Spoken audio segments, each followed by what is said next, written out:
Hey, my name's Brian with Joint Forces Canine. I'm Alec. We are here today to kind of go over what to do in 100-degree weather or hotter. Starting out, the biggest thing to kind of keep in mind is your dog's safety. When it comes to vehicle temperatures, if your vehicle is turned off, it can reach up to 130 to 140 within 30 to 60 minutes. The other thing is how to test the concrete for your dog's pads. Well, the best way to do it is to take the back of your hand, place it on the ground flat, make sure that you can hold it there for 7 seconds, and if you can't, then that is too hot, or if it's too painful, that means it is too much for your dog's pads to handle. So that is something that we want to watch out for. For that, if it is too hot and you have to take your dog out, we do recommend boots. Roughwear is a good brand. There are other brands out there as well that you can use. Outdoor Dog as well. But yeah, so then I'm gonna let Alec go ahead with the other stuff.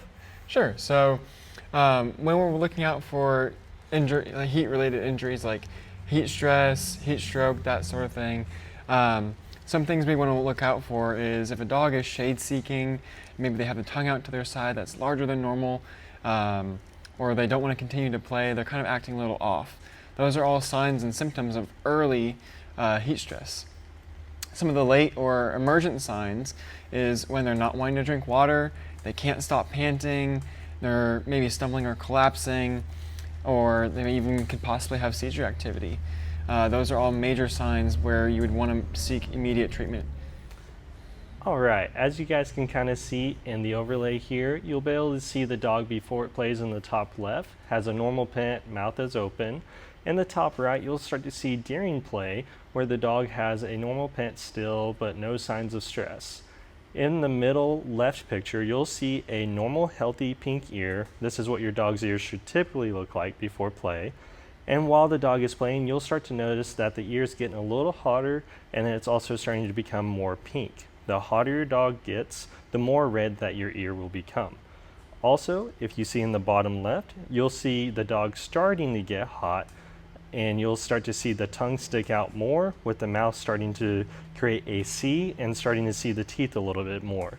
The bottom right, the dog is starting to overheat. You'll see the tongue stick out to the side, and those are the times that we want to watch out for dogs drinking too heavily of water. Rapid drinking can cause dogs to swallow air, which can also cause bloat, which is a very serious issue. So you want to make sure that you're giving them about 15 to 20 laps of water, which is where they're licking and you can count.